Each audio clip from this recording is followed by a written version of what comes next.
Hello बेटा, आज हम लोग बात करेंगे डिस्टेंस और डिस्प्लेसमेंट के ऊपर, है ना। तो अभी तक हमारी बातें दो बातों पर हुई हैं।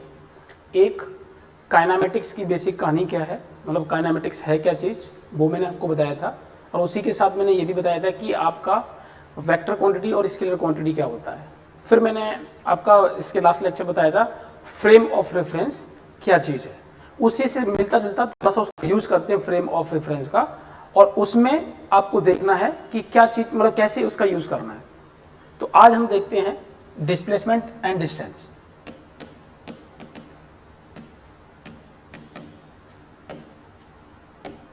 Displacement and distance,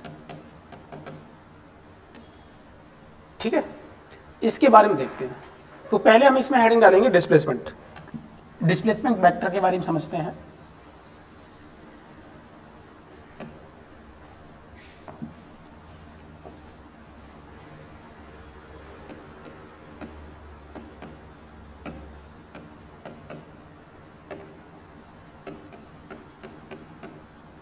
displacement vector, एक टर्म मैंने साथ में लिख दिया डिस्प्लेसमेंट के साथ वेक्टर। तो क्या डिस्प्लेसमेंट वेक्टर है? हाँ, आप भी जानते होंगे कैसे आता है, क्या है, सारी चीजें उसको ढंग से डीप में चीजों को समझते हैं। सबसे पहले हमको करना क्या पड़ेगा, एक कोऑर्डिनेट सिस्टम मानना पड़ेगा। यहां से मैंने क्या किया, ये एक्स एक्सिस है, ये वाई है और ये जेड है। ये हमारा ओरिजिन है 0,0, और ओरिजिन पर ही हम लोग ऑब्जर्वर को बिठाते हैं। मतलब यहां पर हमारा फ्रेम ऑफ रेफरेंस है, एक तरीके से कह सकते हो फ्रेम ऑफ रेफरेंस। ये है हमारा फ्रेम ऑफ रेफरेंस। यहां पर हमारा ऑब्जर्वर है, ऑब्जर्वर यहां बैठा है। ऑब्जर्वर को मैंने मान लिया कोई ओ, ठीक है। अब यहां पर आता है कि मैंने बोला कि यहां पर एक पार्टिकल है जो पहले लोकेशन ए पे खड़ा है, ए लोकेशन पर खड़ा है। अब सीधी सी बात है, हम ये बात कर रहे हैं ए लोकेशन पर खड़ा है, लेकिन कहां से खड़ा है, ये हमारा एक क्वेश्चन आता है ना, कहां से खड़ा है, हम कहां से देख रहे हैं ए को। तो हम देख यहां से रहे हैं, तो यही हमारा फ्रेम हुआ। और देख कौन रहा है, कोई तो देखेगा भाई, बिना देखे कैसे पता चलेगा कौन वहां पर कहां खड़ा है, ठीक है। तो ऑब्वियस सी बात है कि यहां खड़ा है और यही देख रहा है उसको, तो यही फ्रेम ऑफ रेफरेंस है और यही हमारा ऑब्जर्वर है। और मैंने आपको शायद लास्ट वाले लेक्चर में बोला भी यही था कि हमारा ऑब्जर्वर कहां खड़ा है, वही फ्रेम ऑफ रेफरेंस होता है। तो ये फ्रेम कैसा है, हमारा रेस्ट में फ्रेम है। तो रेस्ट में फ्रेम है और ऑब्जर्वर यहां है, ऑब्जर्वर ने ए पॉइंट को देखा। अब ए पर कोई भी एक ऑब्जेक्ट ऐसा हो सकता है जो लिविंग थिंग हो और नॉन लिविंग थिंग भी हो, ठीक है। अगर लिविंग थिंग होगा तो अपने आप मूवमेंट कर सकता है, और अगर नॉन लिविंग थिंग अगर आप मूवमेंट कराना चाहते हो तो किसी फोर्स के द्वारा आप मूवमेंट करा सकते हो, है ना। तो मैंने बोला कि ए पॉइंट है, इसके कोऑर्डिनेट मैंने मान लिए x1, y1, z1। इसको यहां मिलाइए और इसके पोजीशन वेक्टर को मैंने r1 माना। फिर मैंने बोला कि यहां से a से एक पार्टिकल मूव करके गया b पॉइंट पर। अब particle living thing non living thing कोई भी हो सकता है। मैंने आपको बताया था कि लिविंग थिंग है तो अपने आप कर सकता है, और नॉन लिविंग है तो फोर्स लगा के। बेसिकली a से b मूवमेंट हुआ। ऑब्वियस सी बात है, लोकेशन चेंज हुई तो कोऑर्डिनेट चेंज होंगे। तो हमारे पास x2, y2, z2 यहां पर आया, इसको मैंने माना r। और अब ऑब्वियस सी बात है, अगर मैं पहले ऑब्जर्वर यहां से ए को देख रहा था और ऑब्जर्वर अब बी को देख रहा है, तो इसके पोजीशन वेक्टर को मैंने r2 बोल दिया। आपको मालूम है, अगर हम पोजीशन वेक्टर के अकॉर्डिंग देखें तो हमें मालूम है, अगर हम यहां से देखें तो ये राइट एंगल ट्रायंगल की प्रॉपर्टी को फॉलो कर रहा है। अब राइट एंगल ट्रायंगल प्रॉपर्टी क्या होती है, आपको पता है कैसे क्या करते हैं हम लोग। एक लॉ हमारे पास होता है वेक्टर में, है ना। उस लॉ के हिसाब से पैरेललोग्राम हमारा यहाँ पर यूज कैसे करते हैं, ये वेक्टर प्लस ये वेक्टर इज इक्वल टू ये वेक्टर। तो फाइनली अगर हम देखें तो यहाँ से क्या लिख सकते हैं, हम लिख सकते हैं कि r1 वेक्टर प्लस को r वेक्टर, और वो होगा r2 वेक्टर के बराबर। अगर मैं यहाँ से देखूं तो हम यहाँ से क्या लिख सकते हैं, r वेक्टर को लिख सकते हैं r2 वेक्टर माइनस का r1 वेक्टर, ठीक है। ये है पोजीशन जो हमारे पास है, पोजीशन वेक्टर के डिफरेंस। यहां पर कह सकते हैं ये क्या है, फाइनल पोजीशन वेक्टर, और माइनस का क्या कर रहे हैं हम लोग, इनिशियल पोजीशन वेक्टर। बेसिकली हम लोग यही कर रहे हैं, फाइनल पोजीशन वेक्टर से इनिशियल पोजीशन वेक्टर को घटा रहे हैं, और ये जो आर आ गया ये हमारा कहलाएगा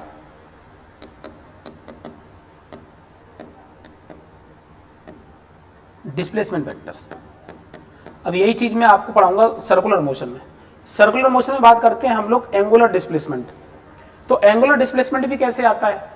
तो एंगुलर डिस्प्लेसमेंट हमारे पास वो भी इसी तरीके से आता है, एंगुलर पोजीशन को डिफरेंस लेने से। एंगुलर पोजीशन कैसे डिफाइन करेंगे तो वहां पर बात करेंगे, लेकिन यहां पर चीजें समझिए। ये टर्म है लीनियर, मतलब बॉडी सीधी चले, घूमे ना। जब सीधी चलती है तो उसे शब्द बोलते हैं लीनियर, और जब घूमती है उसे बोलते हैं एंगुलर, है ना। जरूरी नहीं कि घूमे ही, हम किसी दूसरी जगह पर अगर हम देखें और अगर सीधी भी चल रही तो भी एंगुलर टर्म में आता है। क्या अभी इस पर ज्यादा बात नहीं करना चाह रहे एंगुलर में, तुम कंफ्यूज हो जाओगे। अभी के लिए सिर्फ लीनियर टर्म डिफाइन करना चाह रहे।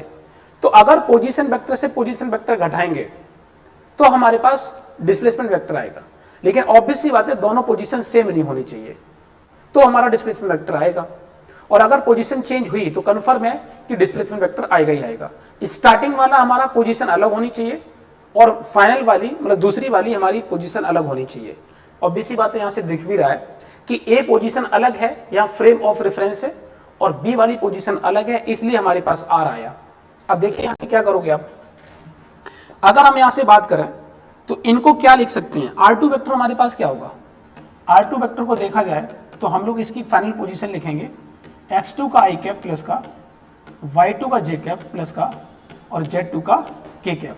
इसी तरीके से R1 पोजीशन वेक्टर को क्या लिख सकते हैं हम, x1 i cap, y1 j cap और प्लस का z1 k कैप। अब इन दोनों में से घटाइए इसे, तो हम अगर घटाएंगे तो यहां से क्या बनने वाला है, तो लिखेंगे x2 i cap plus y2 j cap plus z2 k cap और माइनस का x1 i cap plus y1 j cap plus z1 k cap.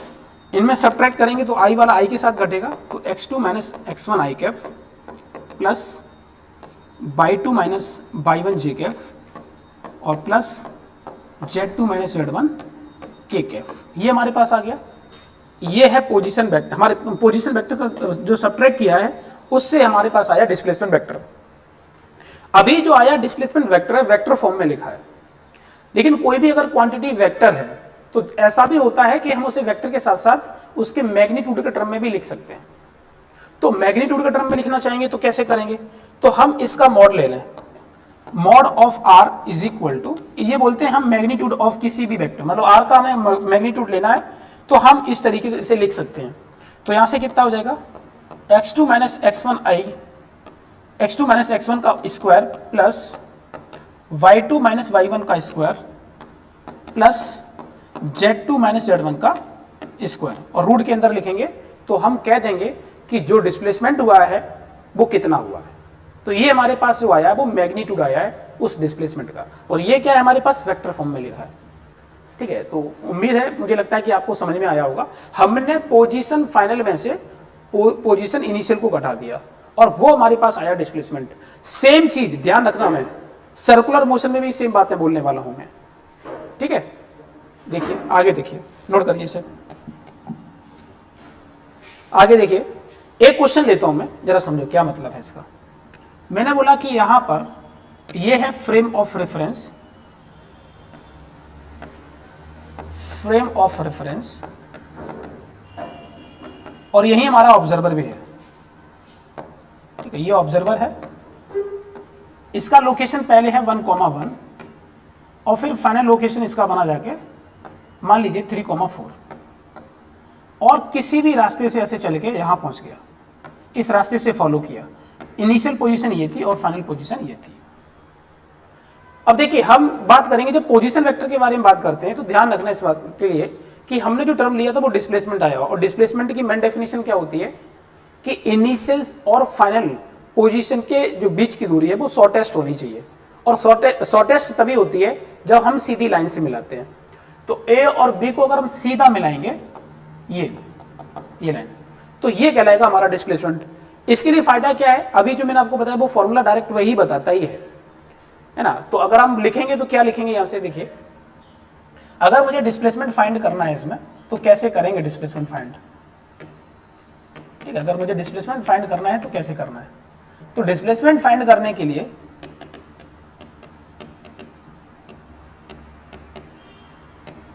मुझे इसका मैग्नीट्यूड चाहिए, तो हम क्या लिखेंगे 3 माइनस का 1 का स्क्वायर प्लस 4 माइनस 1 का स्क्वायर, और जो भी वैल्यू आएगी ये कितनी आ जाएगी 2 का स्क्वायर प्लस 3 का स्क्वायर। फाइनली कितना हो गया 4 प्लस 9 और ये हो गया √13। खत्म। ठीक है, तो ध्यान रखना कि अगर हम लोग वेक्टर फॉर्म में अगर चीजों को देखते हैं तो उसके लिए हमने आपको पीछे बताया था डिस्प्लेसमेंट वेक्टर, तो आप उस फॉर्मूले से ऐसे क्वेश्चन सॉल्व कर सकते हो अगर आपसे डिस्प्लेसमेंट पूछा जाए तो। लेकिन अकेले क्वेश्चन ऐसे ही नहीं होते हैं, डिस्टेंस और डिस्प्लेसमेंट के लिए कई तरीके के क्वेश्चन हम देखते हैं। अगर आपको कोऑर्डिनेट फॉर्म में अगर पूछा जाए, जैसे ये कोऑर्डिनेट था कि इसकी जो इनिशियल पोजीशन है वो इसके ये कोऑर्डिनेट दिए हैं और फाइनल पोजीशन के कोऑर्डिनेट ये दिए हैं, तो आप डायरेक्ट इस फॉर्मूले का यूज करें तो हम डायरेक्ट आंसर निकाल सकते हैं। ठीक है, इसके आगे हम और भी देखते हैं। देखिए, अच्छा हम इसको दूसरे तरीके से भी हम देखेंगे डिस्टेंस और डिस्प्लेसमेंट को। एक और अच्छा एग्जांपल मैं लेता हूं और ध्यान से सुनिए। डिस्टेंस और डिस्प्लेसमेंट का रिलेशन क्या है, किस तरीके से चीजों को हम और समझ सकते हैं, और सिंपल वे से देखिए चीजों को समझते हैं। मैंने बोला कि मान लो हम कानपुर में हैं और कानपुर से मुझे जाना है लखनऊ। कानपुर से लखनऊ जाने के लिए या किसी भी भारत की 2 सिटी के बीच में अगर आपको जाना है, मान लीजिए मुझे आगरा से मथुरा जाना है, तो अगर यहां से भी जाएंगे तो भी हम जानते हैं कि रास्ता जो मिलेगा वो रास्ता कभी भी सीधा नहीं मिल सकता है दो सिटी को जोड़ने के लिए।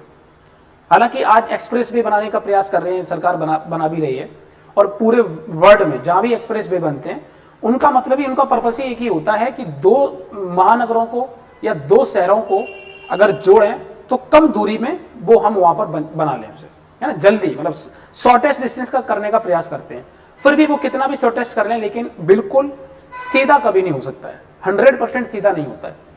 मतलब एक शहर से दूसरे शहर को बनाने के लिए एकदम सीधा रास्ता नहीं हो सकता है, थोड़ा तो बहुत आप देखना उसमें कर्व तो आएगा ही आएगा। आप किसी भी एक्सप्रेस वे पे चले जाइए, 100% आपको सीधा नहीं मिल सकता है, आपको कभी ऐसा मुड़ना पड़ेगा, कभी ऐसा मुड़ना पड़ेगा। लेकिन अब जो नॉर्मल रोड, पुराने वाले जो रोड है हमारे भारत में पहले के जो रोड है, उन रोड पर अगर देखोगे तो उसमें टर्न बहुत ज्यादा है। अच्छा, जो दूरी है उस दूरी को थोड़ा सा कम तो कर ही लेते हैं एक्सप्रेस वे पे। अच्छा, उसका रीजन क्या है कि सीधा नहीं कर सकते?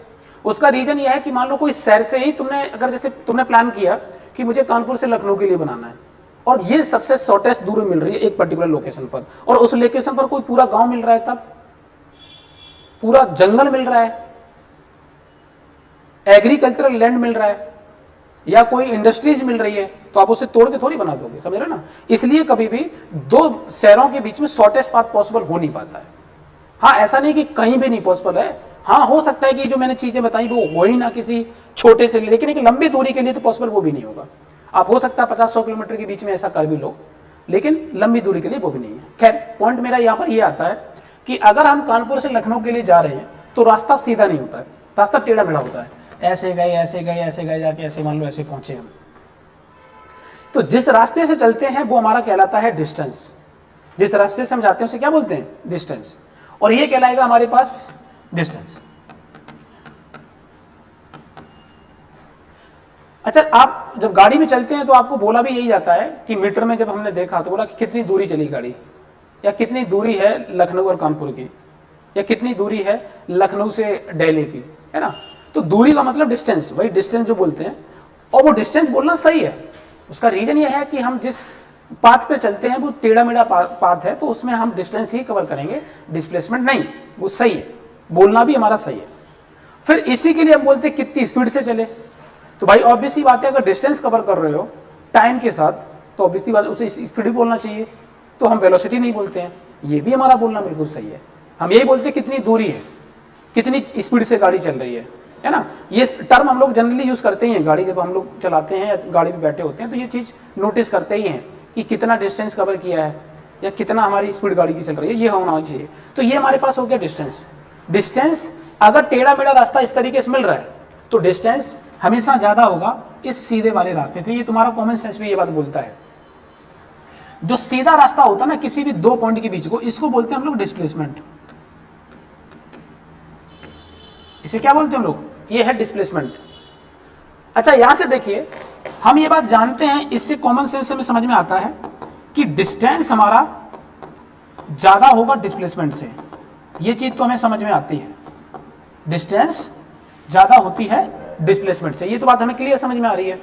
लेकिन अगर ऐसा मैंने बोला, एक ऐसी पॉसिबिलिटी हो सकती है कि एक छोटी दूरी के लिए दो शहरों को बिल्कुल शॉर्टेस्ट पाथ से ही जोड़ दिया जाए, मतलब सीधा जोड़ दिया जाए, ये भी एक पॉसिबिलिटी है। और अगर ऐसा हो जाता तो क्या होता, तो अगर उस पर गाड़ी चलती तो डिस्टेंस तब भी बोलते और स्पीड भी तब भी बोलते, तो उस टाइम पर जो डिस्टेंस है वो डिस्प्लेसमेंट के बराबर हो जाएगी, क्योंकि डिस्प्लेसमेंट की डेफिनेशन ही यही है कि दो पॉइंट की शॉर्टेस्ट डिस्टेंस दूरी को हम क्या बोलते हैं, डिस्प्लेसमेंट बोलते हैं। तो अगर दो पॉइंट का बीच का रास्ता ही शॉर्टेस्ट बना दिया गया तो वही डिस्टेंस और वही डिस्प्लेसमेंट। तो एक कंडीशन ऐसी भी आ सकती है कि डिस्टेंस और डिस्प्लेसमेंट बराबर हैं। एक ये कंडीशन हमारे पास किताबों में लिखी रहती है कि डिस्टेंस ग्रेटर देन और equal to mod of displacement. ये लॉजिक आपको समझ में आ गया होगा कि डिस्टेंस ज्यादा ही होगी हमेशा अगर रास्ता टेढ़ा मेढ़ा है तो। और एक कंडीशन ये भी है कि आपका रास्ता सीधा भी हो सकता है, और अगर रास्ता सीधा हो गया तो डिस्टेंस डिस्प्लेसमेंट बराबर हो जाएंगे। मैंने मॉड क्यों चढ़ाया, मैंने मॉड इसलिए चढ़ाया कि डिस्प्लेसमेंट एक वेक्टर क्वांटिटी है, और वेक्टर क्वांटिटी नेगेटिव भी हो सकती है और पॉजिटिव भी हो सकती है। और मॉड चढ़ाने का मतलब है कि हमें सिर्फ उसकी न्यूमेरिकल वैल्यू से मतलब है, पॉजिटिव न्यूमेरिकल वैल्यू से मतलब है। तो अगर मैंने, जैसे नॉर्मली हमारा क्या है, ये 90 किलोमीटर है, कानपुर से लखनऊ की दूरी लगभग 90 किलोमीटर है, और अगर हम सीधा बनाएंगे तो हम जानते हैं 70 किलोमीटर 60 किलोमीटर तुम बना सकते हो। तो देखिए 90 और 70 के आसपास हमारा ये मिल रहा है, तो 90 जाता है 70 से। ये कंडीशन सीधा होता तो दोनों बराबर होते, दोनों ही 70 होते, है ना। अच्छा यहां से देखिए, ये रिलेशन इंपॉर्टेंट है, ये रिलेशन यहां से। और देखिए चीजें और समझते हैं हम इसमें। मैंने बोला कि ये वेक्टर क्वांटिटी है, कैसे वेक्टर क्वांटिटी है, तो बताओ 70 क्या है। एक 70 एक न्यूमेरिकल वैल्यू है, मैंने आपको फर्स्ट लेक्चर में बताया था काइनेमेटिक्स के कि स्केलर क्वांटिटी का मतलब क्या है, जिसमें सिर्फ मैग्नीट्यूड हो, और मैग्नीट्यूड का मतलब क्या होता है, न्यूमेरिकल वैल्यू। यहां पर भी देखिए आपको डिस्टेंस में भी एक न्यूमेरिकल वैल्यू दी है। आप बताओ कि अगर कानपुर से लखनऊ के लिए जा रहे हो तो कोई रास्ता कभी गाड़ी को सीधा मिल रहा है क्या, टेढ़ा मेढ़ा, डायरेक्शन चेंज हो रही है। जब डायरेक्शन चेंज होती है तो हम ऐसा मान लेते हैं कि उसमें डायरेक्शन है ही नहीं। ये पीछे भी मैंने आपको बताया था कि जो स्केलर क्वांटिटी है उसमें डायरेक्शन नहीं होती, इसका मतलब नहीं कि कहीं भी किसी भी इंस्टेंट पर डायरेक्शन नहीं मिलेगी। देखो अगर इस इंस्टेंट पर होती क्या होता, डायरेक्शन ऐसे मिलती, इस इंस्टेंट पर होगा तो ऐसे डायरेक्शन मिलेगी, इस इंस्टेंट पर होगा तो डायरेक्शन ऐसे मिलेगी, तो डायरेक्शन तो चेंज हो रही है ना। तो जब चेंज होती है हर एक जगह पर तो फिर हम यही मान लेते हैं कि उसमें डायरेक्शन है नहीं, क्योंकि हम डिफाइन ही नहीं कर पा रहे इसकी है क्या डायरेक्शन एक्चुअल। जब एक्चुअल डायरेक्शन डिफाइन नहीं कर पाते हैं तो हम यही बता देते डायरेक्शन है नहीं, और इसलिए हम इसको स्केलर बोलते हैं। और वेक्टर क्वांटिटी में डायरेक्शन मिलती है मैग्नीट्यूड के साथ। देखिए अगर हम कानपुर से लखनऊ जा रहे हैं तो देखो एक फिक्स डायरेक्शन हमको मिल गई। जब फिक्स डायरेक्शन मिल गई तो इसका मतलब ये इसमें डायरेक्शन है, और मैग्नीट्यूड तो पहले से ही है, मैग्नीट्यूड तो दोनों ही है, मैग्नीट्यूड तो दोनों में ही है ना। ये चीज आ गई, इसलिए हमने इस पर मोड़ चढ़ा दिया। अच्छा नेगेटिव क्या हो सकता था ये, हाँ नेगेटिव हो सकता था, नेगेटिव तो हो सकता था। कैसे, मैंने अगर कोऑर्डिनेट सिस्टम ऐसे बनाया हमारे अकॉर्डिंग, ये या ऐसे समझो, ये y और ये x मैंने इधर पॉजिटिव माना है और ये y इधर पॉजिटिव है। इसके अकॉर्डिंग देखिए हम बताओ किधर गए, तो हम कोऑर्डिनेट सिस्टम के अकॉर्डिंग -x में चले, और -x का मतलब हो गया कि हमारा डिस्प्लेसमेंट -70 किलोमीटर लिखा जाएगा, समझ रहे ना। तो कोऑर्डिनेट सिस्टम तो हम डिसाइड करते हैं ना हमको कैसा लेना है। कोऑर्डिनेट सिस्टम हमारा कोई फिक्स नहीं होता है, हम कहीं भी ले सकते हैं, किसी भी एक्सिस को भी हम x मान सकते हैं, किसी भी एक्सिस को y मान सकते हैं, और किसी को भी z मान सकते हैं, और किसी भी डायरेक्शन में मान सकते हैं, ये कोई फिक्स नहीं है। कोऑर्डिनेट सिस्टम तो हम डिसाइड करते हैं हमको लेना कैसे है, हम चीजों को ऑब्जर्व करना चाहते हैं। मैंने बोला था फ्रेम ऑफ रेफरेंस, हम अर्थ पे ही कंसिडर करके अर्थ को रेस्ट मान के ही चीजों को सॉल्व कर रहे हैं, लेकिन रियल में अर्थ खुद रोटेट कर रही है, अर्थ रोटेट कर रही है हमारे सन के अराउंड, और सोलर सिस्टम खुद, सोलर सिस्टम एक दूसरे से रिलेटिव मोशन कर रहे हैं। अगर ऐसे स्टडी करोगे तो कभी तुम कर ही नहीं पाओगे, है ना, इसलिए तुम्हें दिक्कत हो जाएगी। कर सकते हो आगे हायर स्टडी में जाके, पीएचडी पोस्ट डॉक करोगे, अगर किसी भी स्पेस से संबंधित चीजों को पढ़ोगे, है ना, उनके कोऑर्डिनेट सिस्टम को समझोगे तो चीजों को बहुत ज्यादा डीप में समझोगे आप। खैर अभी हमारे लिए क्या है, हम अर्थ पर कोऑर्डिनेट को सिस्टम को मानते हैं, तो वही सारी चीजें जो हम आपको बता रहे हैं उसी के हिसाब से कोऑर्डिनेट सिस्टम हमारा कुछ भी हो सकता है, तो कोई भी फिक्स नहीं। तो मैंने क्या बोला, ये पॉजिटिव y है और ये पॉजिटिव x है, इसके हिसाब से हम इधर गए। जब इधर गए तो क्या होगा, ये हमारा निगेटिव हो गया, अब डिस्प्लेसमेंट निगेटिव हो गया, तो मैंने आपको बोला था डिस्प्लेसमेंट एक वेक्टर क्वांटिटी है और वेक्टर क्वांटिटी डायरेक्शन पे डिपेंड करती है, और डायरेक्शन अगर पॉजिटिव में होगा तो पॉजिटिव लिखा जाएगा और निगेटिव में चलेगा तो निगेटिव लिखा जाएगा। लेकिन स्केलर क्वांटिटी जो होती हैं उनको किसी भी डायरेक्शन से लेना देना है नहीं, उनको सिर्फ न्यूमेरिकल वैल्यू से मतलब होता है। तो हम अगर ये पूछें कि इसमें डिस्टेंस कितनी है, इस जो केस मैंने कोऑर्डिनेट सिस्टम माना है, तो डिस्टेंस बोलेंगे 90 किलोमीटर, और डिस्प्लेसमेंट कितना है तो बोलेंगे -70 किलोमीटर, क्योंकि -x में चले हो।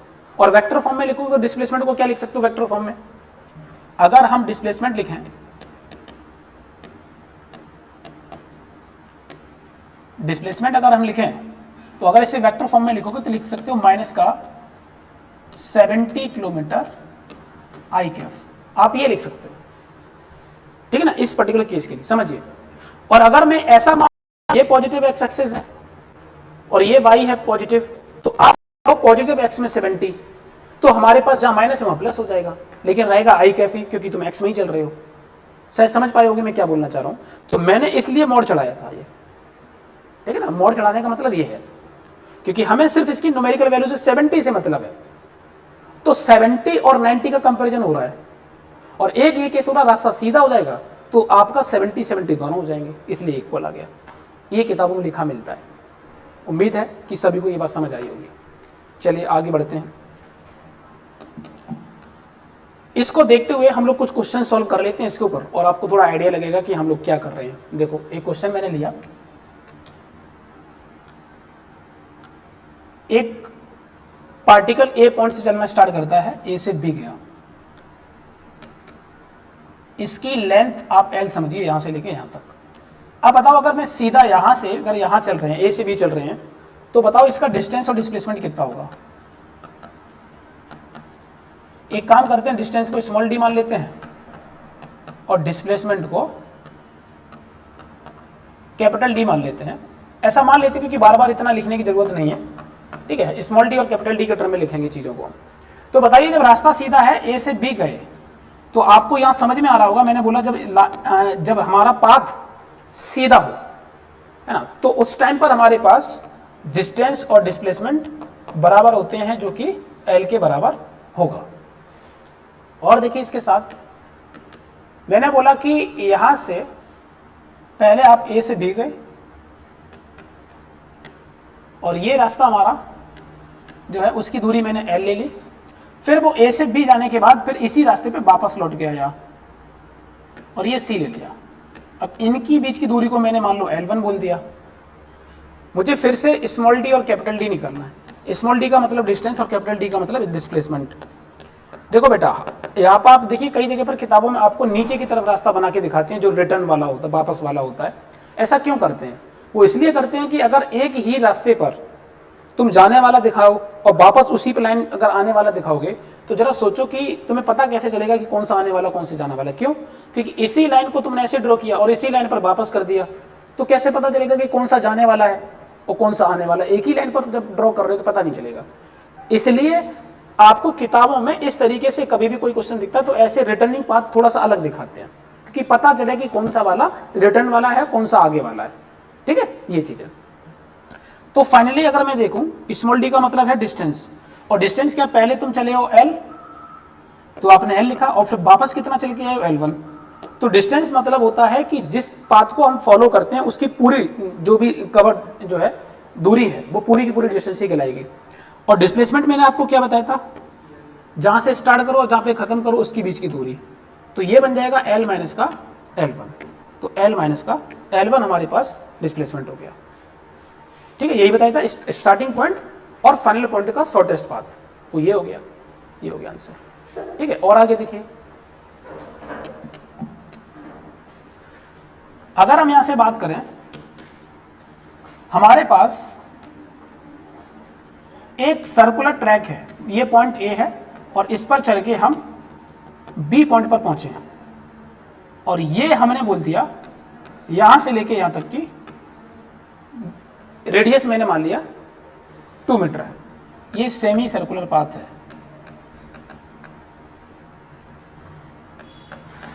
सेमी सर्कुलर पाथ है मतलब इस यहां से ए से स्टार्ट कर रहा और ऐसे ऐसे जाके बी पर पहुंचा।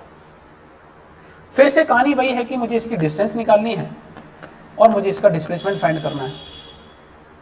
तो अब कैसे करेंगे? तो फिर से कहानी वही आती है कि जिस ट्रैक को फॉलो करते हैं वो हमारी डिस्टेंस कहलाती है और डिस्प्लेसमेंट शॉर्टेस्ट। जरा देखिए, डी अगर लिखेंगे मतलब डिस्टेंस लिखेंगे तो कितना होगा पाई आर, और इसका आर कितना दिया है 2, तो हमारे पास हो गया 2 पाई मीटर। कितना हो गया 2 पाई मीटर। पाई की वैल्यू कितनी होती है 3.14, और 3.14 इंटू 2 करोगे तो आएगा 6.28। कितना आएगा 6.28। तो डिस्प्लेसमेंट भैया हमारा क्या लिखोगे, डिस्प्लेसमेंट जहां से स्टार्ट किया जहां पे खत्म किया उसको मिला दो, तो ये डायमीटर हो गया। डिस्प्लेसमेंट क्या आएगा डायमीटर आएगा, और डायमीटर हो गया तुम्हारा 4 मीटर। अब जरा सोचो कि हमारे पास डिस्टेंस है 6.28 और डिस्प्लेसमेंट है हमारा 4। देखिए न्यूमेरिकल वैल्यू कभी भी तुम क्वेश्चन सॉल्व करोगे, अगर पाथ हमारा, अगर कोई भी ऐसा पाथ जो बन रहा है वो सीधा ना हो और कुछ भी सीधे को छोड़ के कुछ भी पाथ बनेगा, तो कंफर्म है कि डिस्टेंस हमेशा डिस्प्लेसमेंट से ज्यादा ही आएगा। देखो यहाँ पर भी आ रहा है, ये 4 है और ये था 6.28, क्योंकि पाथ सीधा है नहीं, थोड़ा सा पाथ टेढ़ा है। टेढ़ा मतलब स्ट्रेट लाइन को छोड़ के कुछ भी पाथ होगा तो डिस्टेंस डिस्प्लेसमेंट से ज्यादा ही होगा। क्लियर है? और देखो भाई साहब, इसी में अगर हम बात करें तो हमारे पास पाथ ऐसे हो जाए, यहां से स्टार्ट करो और यहां पर खत्म करो, इसकी रेडियस फिर से 2 मीटर ले लो और इस ट्रैक को फॉलो किया। अब तो फिर से हम पूछ रहे हैं कि बताओ इसका डिस्टेंस और डिस्प्लेसमेंट कितना होगा।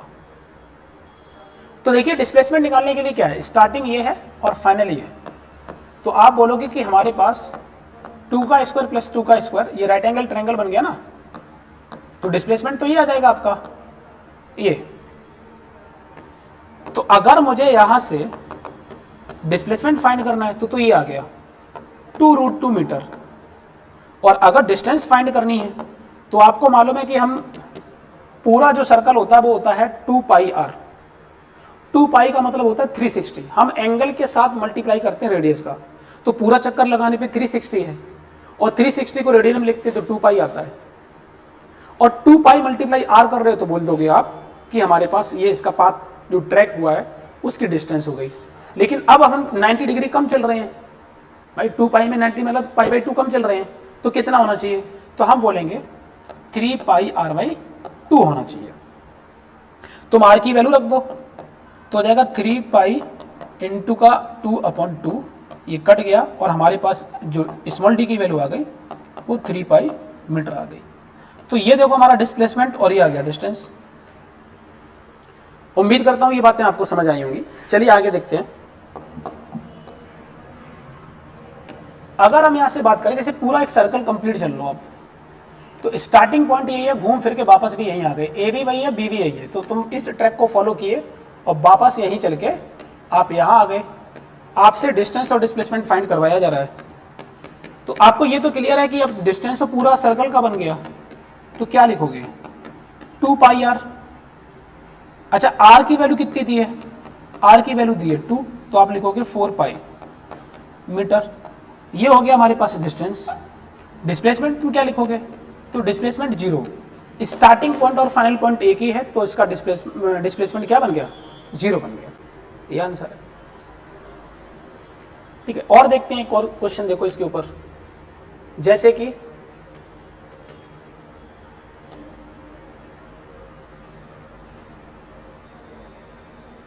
यहां से चलना स्टार्ट किए और ये रेडियस आप ले लो 3 मीटर और ये रेडियस ले लो 5 मीटर। यहां से चलना स्टार्ट किए ऐसे ट्रैक पर और ऐसे चलते चलते वापस आप इस पॉइंट पर आके खड़े हो गए। ये ए है और ये बी है। मुझे इसका डिस्टेंस और डिस्प्लेसमेंट चाहिए। फिर से देखिए हमारे लिए बहुत आसान है, डिस्प्लेसमेंट तो सीधा सीधा दिख रहा है। ये रेडियस कितनी है 3 और ये रेडियस है 5, तो 5 में से 3 घटा दीजिए तो कितना आ जाएगा 2 मीटर। तो आपके पास डिस्प्लेसमेंट तो 2 मीटर आ गया और डिस्टेंस क्या लिखोगे, तो जरा समझिए। इस रेडियस को मैं r1 ले लेता हूं और इस रेडियस को r2 मान लेता हूं, तो आधा सर्कल चले हो आप r1 रेडियस का, तो क्या लिखोगे पाई r1, और फिर तुम यहां से यहां चले हो तो 2 चले हो, 2 चले हो, और फिर आधा चक्कर फिर चले हो रेडियस r2 का, आपके पास ये हो गया। R1 R2 कितना है, R1 आपका 3 है और R2 आपका 5 है। तो कुल मिला के अगर वैल्यू लिखोगे तो आपके पास हो जाएगा 8 पाई और प्लस का 2 मीटर, ये आंसर। ठीक है, तो एक आपका ये भी आ गया। क्लियर है ये बात? चलिए और देखते हैं।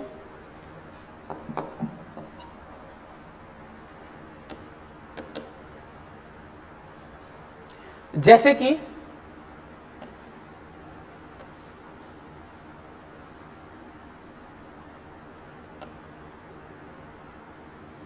ये है 4 मीटर, ये है मान लो 3 मीटर। इस एंगल को मैंने माना 30 डिग्री और इस एंगल को माना मैंने 75 डिग्री। मैं यहाँ से चलना स्टार्ट किया, ए से ऐसे गया, फिर ऐसे आया, फिर ऐसे से ऐसे चला और फिर यहाँ पहुँच गया। और ये पॉइंट हमारे पास सी है और ये पॉइंट बी है। इसकी रेडियस आप ले लो 2 मीटर। मुझे इसी के लिए चाहिए फिर से डिस्टेंस और डिस्प्लेसमेंट। तो तुम क्या करोगे अब? तो पहले समझिए कि हमने जो ट्रायंगल लिया है उस ट्रायंगल के एंगल कितने बनेंगे। तो 3 एंगल का सम कितना होता है? 180। आपका ये है 30 और ये है 75। तो 75 इसे होना चाहिए, तो ये 75 हो गया। अब देखिए किसी भी ट्रायंगल की अगर 2 एंगल अगर हमारे पास सेम है तो उनकी 2 साइड भी बराबर होगी। तो कौन कौन सी साइड बराबर होगी? तो ये वाली साइड बराबर होनी चाहिए। क्लियर है? तो ये कितना हो जाएगा? ये हो जाएगा 4 मीटर। कैलकुलेशन देखे रहना, कुछ हो सकता है मेरे से कभी गलत नहीं लग जाए। ठीक है, तो यहां पर देखिए जरा समझिए, ये वाली साइड और ये वाली साइड अगर बराबर है तो आपके पास डिस्प्लेसमेंट तो आ ही गया ना, फिर क्या दिक्कत है। 4 ये है और 4 ये है, क्योंकि ये रेडियस है और डायमीटर इसका डिस्प्लेसमेंट बनेगा। तो अगर मैं बोलूं कि हमको अगर डिस्प्लेसमेंट फाइंड करना है तो बोलेंगे 8 मीटर। डिस्प्लेसमेंट 8 मीटर आ गया, क्योंकि 4 ये है और 4 ये हो गया, 8 हो गया। और डिस्टेंस आपकी कितनी आ जाएगी? तो डिस्टेंस आप देखिए, पहले आप 4 चले, फिर 3 चले, तो 7 चले, और फिर पाई आर चले, आधा सर्कल, तो पाई आर हो गया। आर कितना दिया? 2, तो हो जाएगा 2 पाई। ये आपका हो गया डिस्टेंस, ये भी हो गया सॉल्व। ठीक है, तो इससे संबंधित जो भी ग्राफिकल क्वेश्चंस होंगे आपको ज्योमेट्री के बेस पे क्वेश्चन सॉल्व करने हैं। और आप जेई और नीट के स्टूडेंट हो तो ज्योमेट्री तो बेसिक आपको आती है, तो कोई दिक्कत नहीं होगी, ऐसे क्वेश्चन सॉल्व आप इजीली कर पाएंगे। ठीक है, आगे बढ़ते हैं।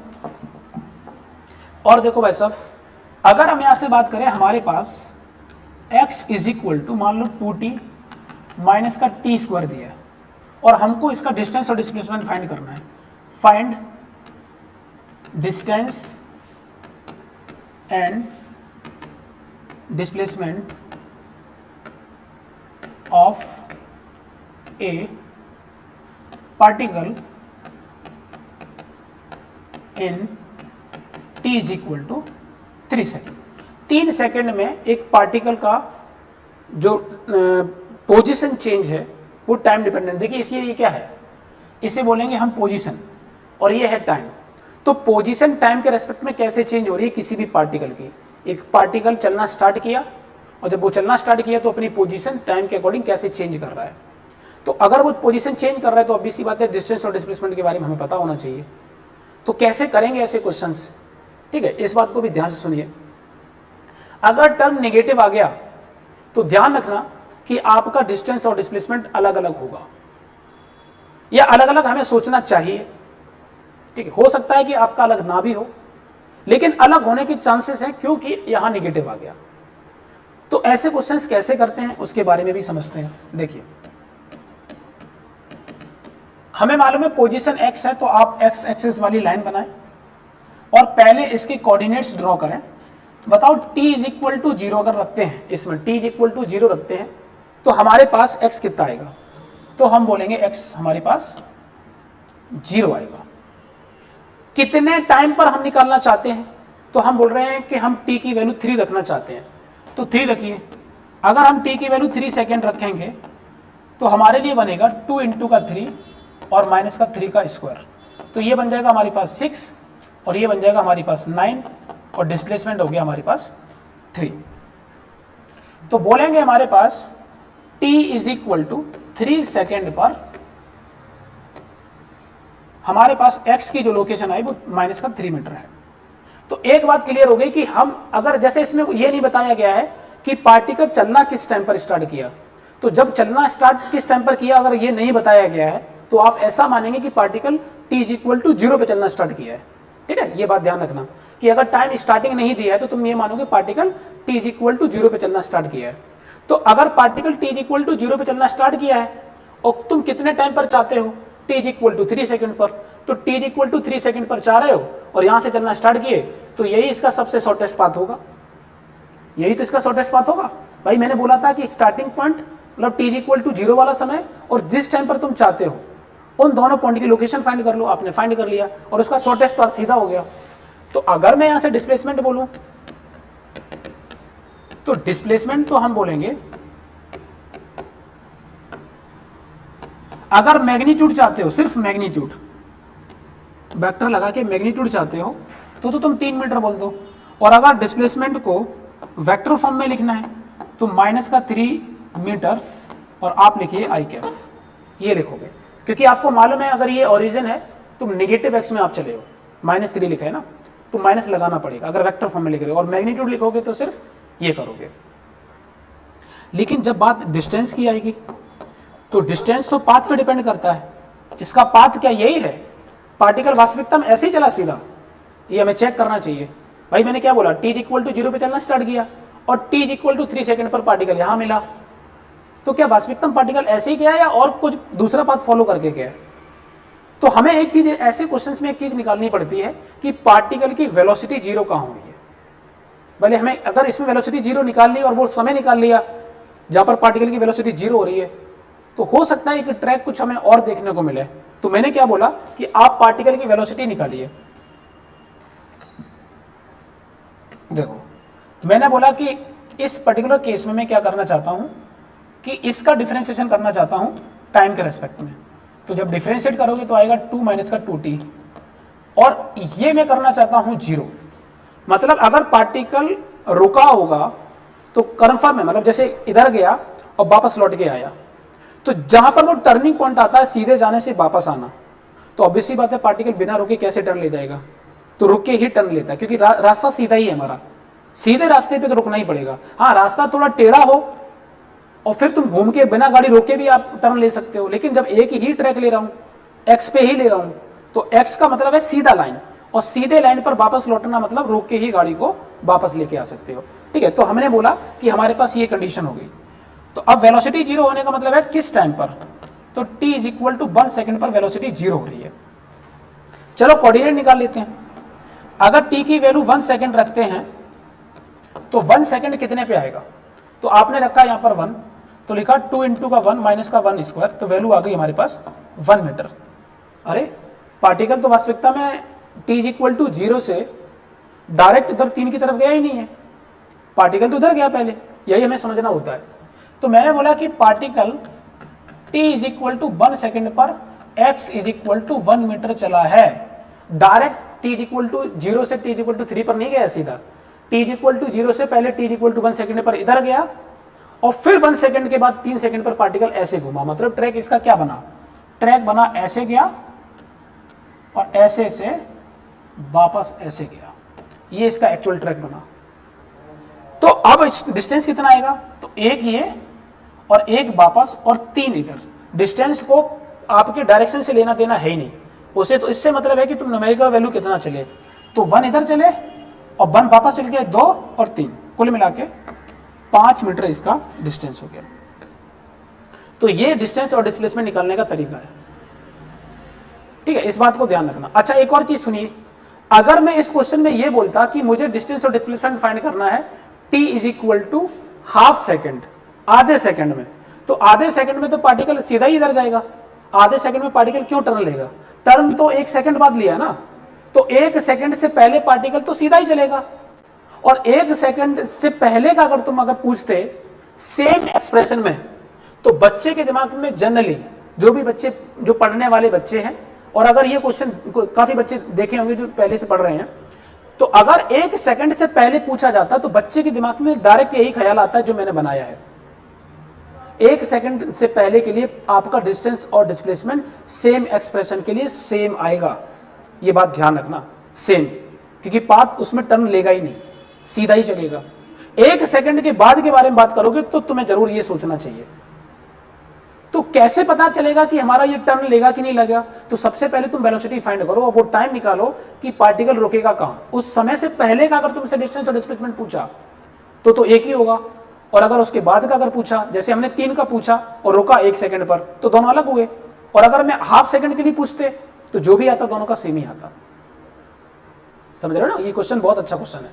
अच्छा, इसके साथ और देखिए, अगर मैं ये पूछूं, देखिए एक और चलो इसे नोट करिए सब लोग।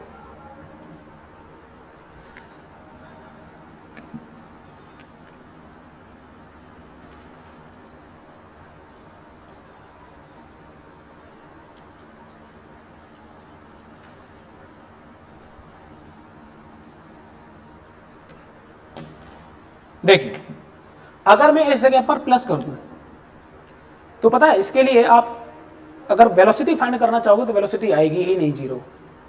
अब ट्राई करके देखिए। हम जैसे आपने पुराना क्वेश्चन सॉल्व करने से आपने यहां से वैसे ही सेम ट्राई किया कि हमारे पास x की वैल्यू दी है 2t प्लस का t² और मैं चाहता हूं इसका डिफरेंशिएशन किया जाए dx/dt, जो हो जाएगा 2 प्लस का 2t, और तुम 0 करना चाहते हो। t की वैल्यू आई -1 सेकेंड। टाइम कभी नेगेटिव हो सकता है? नहीं, ये पॉसिबल ही नहीं है। मतलब पार्टिकल रुकेगा कहीं नहीं, सीधा चलेगा। तो अगर तुम्हें टाइम के जितने भी वैल्यूज दी हैं अगर सारी की सारी पॉजिटिव है, जैसे ये भी पॉजिटिव है टी का और ये भी पॉजिटिव है, तो डिस्टेंस और डिस्प्लेसमेंट एक ही आएगा। आप किसी भी टाइम पर निकाल लें सेम ही आएगा। लेकिन जब नेगेटिव होता है तो सोचना पड़ता है कि पार्टिकल ऐसा तो नहीं कि अपने ट्रैक को दूसरे तरफ से वापस गया। मैंने सबसे पहला क्वेश्चन क्या कराया, ए से बी पार्टिकल चला एल लेंथ, और फिर दूसरा क्या कराया, पहले एल लेंथ चला वापस लौट के आया। तो जो इससे पहले वाला जो क्वेश्चन कराया था माइनस वाला, वो क्या किया, ऐसे जाने के बाद वापस लौटा। और ये वाला क्वेश्चन क्या है, सीधा ही चलेगा। समझ रहे हो? देखिए, तो तुम क्या करो, यहां पर तुम बोलो कि t = 0 पर x तो 0 आएगा, और t = 3 सेकंड पर निकालो। तुम t की 3 सेकंड पर निकालो तो आपके पास आएगा 2 × 3 और प्लस 3 का स्क्वायर, तो ये आंसर आ जाएगा 15 मीटर। तो 15 मीटर मतलब 3 की वैल्यू, t की वैल्यू 3 सेकंड पर, x की वैल्यू 15 मीटर आएगी। तो ये पाथ इसका यही होगा, ये वापस लौट के नहीं आएगा, सीधा चलेगा। आप बोलोगे इसका डिस्टेंस और डिस्प्लेसमेंट 15 मीटर ही आएगा। इन क्वेश्चंस का ध्यान रखना, इसमें ज़्यादातर बच्चों को कंफ्यूजन होता है। और देखिए एक और क्वेश्चन देखो, एक और बढ़िया क्वेश्चन देखिए। मैंने बोला x की वैल्यू t³ माइनस का 15t² 2 दिया है, और प्लस का 12t और प्लस का 5 दिया है, मान लो ये एक्सप्रेशन दी है। फिर से हम चाहते हैं इसका डिस्टेंस और डिस्प्लेसमेंट फाइंड किया जाए। Find distance and displacement of a particle in t = 5 second. अब उससे भी अच्छा क्वेश्चन ये है, अगर आपसे ये पूछा जा रहा है तो कैसे निकालोगे? तो देखिए तरीका तो आपको वही है जो मैंने आपको बताया था। आप इस पे सबसे पहले क्या करें, एक अपना ट्रैक बनाएं यहां से, ये है t = 0, और t = 0 पर x कितना आएगा, क्योंकि अभी भी मैंने बोला है कि आपका t = 5 सेकंड में निकालना। इसका मतलब है कि स्टार्ट किया होगा t = 0 पर, और t = 0 पर x कितना दिया है, तो आप बोलोगे 5 मीटर। और मैंने बोल दिया कि यहां पर आपके पास x = 0 है, ये x = 0 है। पार्टिकल चलना स्टार्ट यहां से करेगा। अब किधर करेगा, तो पहले समझते हैं पार्टिकल चला कैसे कैसे कैसे ट्रैक को फॉलो किया, ये हमारे लिए इंपॉर्टेंट है। तो क्या करोगे आप, ऐसे क्वेश्चन में सबसे पहले आपको करना पड़ता है डिफरेंशिएशन। तो आपने लिखा है x की वैल्यू क्या दी है, t³ माइनस का 15t² 2 और प्लस का 12t और प्लस का 5, ये लिखा है। इसका करिए डिफरेंशिएशन। डिफरेंशिएशन करेंगे तो क्या आएगा, 3t² माइनस का 15t और प्लस का 12, है ना। इसको आप 0 के बराबर करिए, तो देखो यहाँ से कितना आएगा। यहाँ पर आप करोगे 3 कॉमन ले लो, t² माइनस का 5t और प्लस का 4 और इज इक्वल टू 0, ये आ गया। अब यहाँ से क्या करेंगे आप, तो इसको आप इधर खत्म कर दीजिए, और ये हो जाएगा आपके पास t² माइनस का 5t प्लस का 4 और इज इक्वल टू 0। वास्तविकता में देखा जाए तो t की वैल्यू 2 आ गई, एक 1 आ गई और एक 4 आ गई। ये आपके पास t की वैल्यू 2 आ गई। अब हमें इस दो टाइम पर हमें चेक करना है। चलो चेक कर लेते हैं। अगर मैं t is equal to 1 second रखता हूं, उस टाइम पर x कितना आएगा? तो चलो रखते हैं 1 क्यूब माइनस का 15/2 1 स्क्वायर प्लस का 12 1 और प्लस का 5। देखिए यहां से कितना आ गया, ये 1 हो गया और ये 17, तो 18 माइनस का 15/2। जरा देखो एलसीएम लो तो कितना आ जाएगा, 19 माइनस का 15/2 कितना आ गया? ये हमारे पास ये आ गया 75/2। ये आंसर, अरे हुआ कि नहीं हुआ? ये आ गया आपके पास, देखे रहे ना, मैंने कुछ गलत ना लिख दिया हो, ठीक है? ये आ गया हमारे पास। अब देखो यहां से आ जाएगा तो 90, ये 90 होगा ना, 90 माइनस का 15, ये आ गया आपके पास। इतना मीटर आपका पहले चला, तो 1 सेकंड में पार्टिकल की लोकेशन कहां मिली? 1 सेकंड पर पार्टिकल की लोकेशन मिली x की वैल्यू 75/2 मीटर पर। फिर कितने टाइम पर निकालना है तुम्हें? फिर निकालना है t की वैल्यू 4 सेकंड रखते हैं। जरा देखिए क्या रखेंगे, 4 क्यूब माइनस का 15/2 इंटू का 4 स्क्वायर और यहां से प्लस का 12 इंटू 4 और प्लस का 5। जरा देखिए कितना आ गया, ये हो जाएगा 64 माइनस का, यहां से एक गया तो कितना हो जाएगा 120 और प्लस का 48 और प्लस का 5। जरा देखिए ये कितना आ रहा है, तो ये हो जाएगा आपके पास 53 और ये हो जाएगा 64, तो 50 और ये हो जाएगा 117 माइनस का 120, तो वैल्यू आ गई आपके पास माइनस का 3 मीटर। तो आपके पास 4 सेकेंड पर जो डिस्प्लेसमेंट आ रहा है या इसका पोजीशन आ रहा है वो -3 आ रहा है, ठीक है? तो आपने क्या बोला कि अगर मुझे t की वैल्यू 4 सेकेंड देखनी है तो 4 सेकेंड पर आपके पास x की वैल्यू -3 आ रही है। अब निकालिए आप कौन से समय के लिए निकालना चाहते हैं। तो आपको निकालना है t इक्वल टू 5 सेकेंड के लिए। तो 5 सेकेंड के लिए देखो जरा क्या करोगे, तो आप वैल्यू रखो 5 क्यूब माइनस का 15 इंटू 5 का स्क्वायर अपॉन 2 और प्लस का 12 इंटू 5 और प्लस का 5। देखिए ये कितना आ गया 125, ये कितना हो जाएगा आपका, ये हो जाएगा 375/2 और प्लस का 60 प्लस का 5। ये रहेगा आपका 60 मतलब 65 और 125 190 माइनस का 375/2। इसका अगर एलसीएम लोगे तो आ जाएगा आपका 380 माइनस 375 मतलब 5/2 मीटर। ये आ गया, मतलब 5 सेकंड पर पार्टिकल का वास्तविकतम लोकेशन यहां मिलेगा 5 सेकंड में। x की वैल्यू 5/2 मीटर, ये मिला। अब ट्रैक देखो जरा कैसा है ट्रैक इसका। पहले पार्टिकल यहां से ऐसे गया, यहां से सीधा यहां चला और यहां से वापस पार्टिकल इस जगह पहुंचा, ये ट्रैक फॉलो किया और वापस पार्टिकल यहां से यहां चला। ये है इसका एक्चुअल पाथ। अब ऐसे क्वेश्चंस नीट में तो आने के चांसेस बहुत रेयर हैं। अब ये जेई वाले के लिए बच्चे के लिए इंपॉर्टेंट क्वेश्चन है। इससे पहले के जितने भी चीजें कराई हैं वो सारी की सारी नीट में भी आ सकते हैं, लेकिन ये स्पेशल क्वेश्चन जो है वो जेई वाले बच्चों के लिए ही है।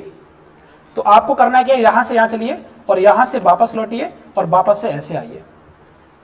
अब ये देख लो कितना पार्ट हमारे पास क्या है, इसको आप समझ लीजिए, यही हमारा आंसर हो जाएगा। तो पार्टिकल का डिस्प्लेसमेंट कितना हुआ, पहले डिस्प्लेसमेंट बताओ। पार्टिकल का अगर डिस्प्लेसमेंट बताओगे तो डिस्प्लेसमेंट कितना हुआ, देखो डिस्प्लेसमेंट 5 मीटर पे है और फाइनल लोकेशन इसकी 5 सेकंड पर यहां पर है। तो तुम नेगेटिव में चले हो ना, 5 से 2.5 में चले हो, तो आप बोलोगे अगर मैग्नीट्यूड लिखोगे तो 2.5 आ जाएगा और अगर वेक्टर फॉर्म में लिखोगे तो माइनस का 2.5 मीटर इन आई कैफ, ये आपको करना पड़ेगा, ठीक है। नेगेटिव में चलिए, वेक्टर फॉर्म में लिखोगे तो ये, और अगर ऐसे लिखोगे तो आपके पास ये आ गया। लेकिन अगर आपको डिस्टेंस निकालनी है तो डिस्टेंस के लिए आपको देखना पड़ेगा कि हम 75/2 माइनस का 5, पहले तो आपने ये लिखा क्योंकि हम 75 में से 5 पहले ही खड़े हैं, तो यहां से 75 हुआ, 0 से 75/2 हुआ, और उसमें 5 पहले से ही खड़े हो, तो आप 75/2 ये घटा दो। फिर 75 तक आप यहां चले हो और 3 इधर चले हो, तो क्या बोलोगे 75/2 और प्लस का 3, आप यहां पर आ गए। और यहां से यहां कितना चले हो, यहां से यहां चले हो 3 ये और 2.5 ये, तो आपका हो जाएगा 5.5 ये चले। कुल मिला के जो भी वैल्यू आ रही है आप देख रहे हो, अब यहां से कितना आ रहा है आप देखो, ये हो जाएगा 70, ये दोनों पॉजिटिव है तो 75, ये हो जाएगा माइनस का 2 और ये हो जाएगा आपके पास कुल मिला के 3.5। तो 75 प्लस का 3.5 ये हो जाएगा आपके पास कितना हो गया 78.5। मैंने सही किया क्या? हाँ सही है, बाकी कैलकुलेशन देख लेना। कुल मिला के आपके पास ये वाला पॉइंट जो है वो इंपॉर्टेंट है ये, ठीक है। चलिए इसके आगे हम लोग नेक्स्ट पे देखते हैं।